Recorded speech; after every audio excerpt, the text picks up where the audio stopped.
Finally tonight, problem solving, multitasking, and dealing with the unexpected are traits that military veterans can bring to running a business. And one vet who brought those home from the Middle East, along with a debilitating back injury, his desire to get active and get back in shape led him to electric bicycles.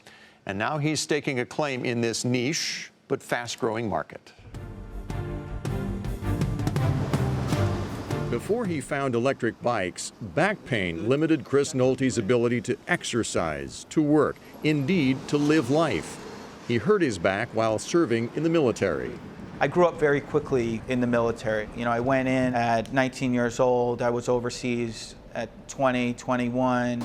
In 2000, Nolte joined the Army Reserve. He operated fuel supply trucks. A truck landed in a ditch in Kuwait, only days before the start of the Iraq War in 2003. And despite hurting his back, Nolte stayed on 4 more months before coming home to Long Island. I was very concerned when I returned about what my future is going to look like. Physical labor was not an option.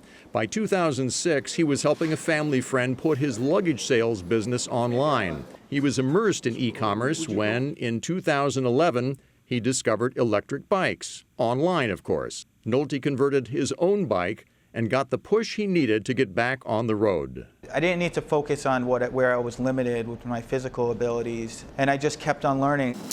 He learned that 180 million electric-powered bikes and scooters are on the roads in China. Many use motorcycle-like throttles. But now, pedal assist bikes are becoming more popular. The motor is engaged only when the rider pedals. Bosch e-bike systems makes drive mechanisms used by many popular bike brands. The CEO recently said that 1 out of every 3 bikes sold in the Netherlands is electric. In Germany, more than 1 in every 5 new sales are e-bikes.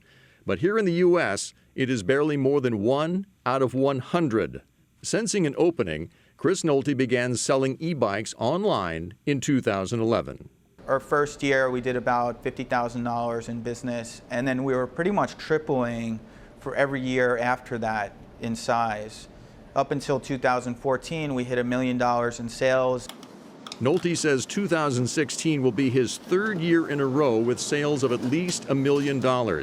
Last year, he opened a retail shop in Brooklyn, New York.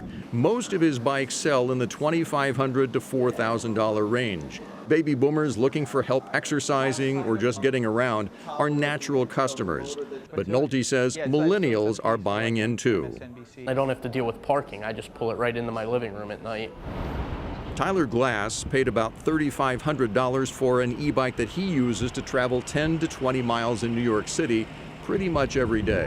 And I fell in love the second I rode one. For the business to thrive, Nolte knows the American mindset will have to embrace the idea of using bikes for transportation, not just for recreation and exercise. We're kind of building something for the future as bike infrastructure improves. New York City, which has become more bike-friendly, is the only city in New York State where pedal-assisted bikes are street legal.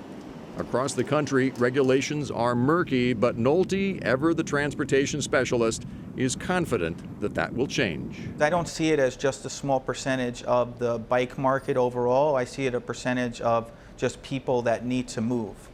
And really that's kind of what our tagline is changing the way we move.